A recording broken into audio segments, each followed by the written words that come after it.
Good morning, good morning, good morning. It's Pastor Darrell Matthews, Associate Minister of the First Baptist Church of College Hill in beautiful Tampa, Florida. And you have joined us for the 1 minute message this morning, coming from Proverbs chapter 3, verses 9 and 10. Honor the Lord with your wealth, with the first fruits of all your crops.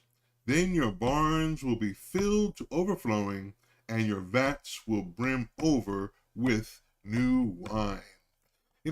Sometimes we think that when it comes to our finances, that God is not Lord over that part of our lives.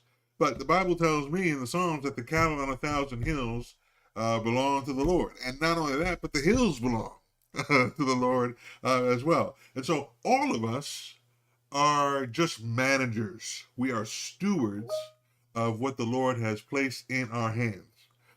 We don't own anything because we didn't create anything.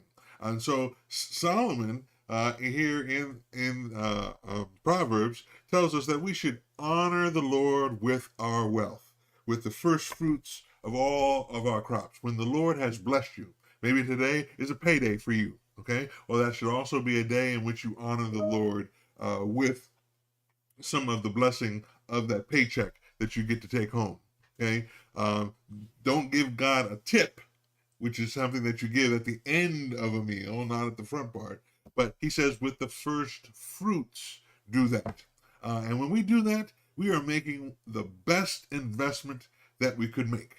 Okay, why? Because we are honoring God. We are recognizing that God is the source of the blessings that come our way day by day. Just think about what it takes for you to even make money. God's got to give you intellect. God's got to give you health and strength to get up and go day by day. God's got to protect you as you're traveling back and forth. God's got to make the technology work right. If you're working from home, that your internet is up, the computer's working correctly.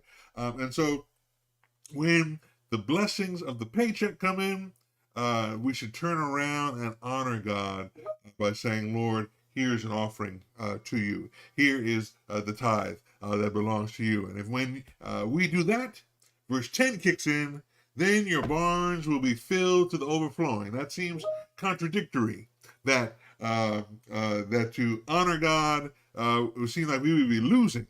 But you know what? Someone said you can't beat God giving. And so when you give to the Lord, then he turns around and your barns will overflow with blessings. A lot of times that you don't even have room enough to receive, and not always financial. Okay, maybe he keeps that car running.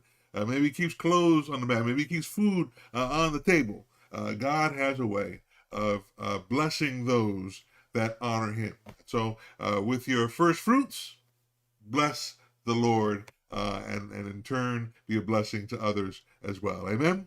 Amen. Well, I hope this has been a blessing to you. If it has, hit that like button, share it out with somebody that needs to be reminded that their first fruits, not a tip, should go unto the Lord. Amen? Certainly hope the rest of your day is the blessed part of your day. God bless you, God keep you, and God's grace be unto you.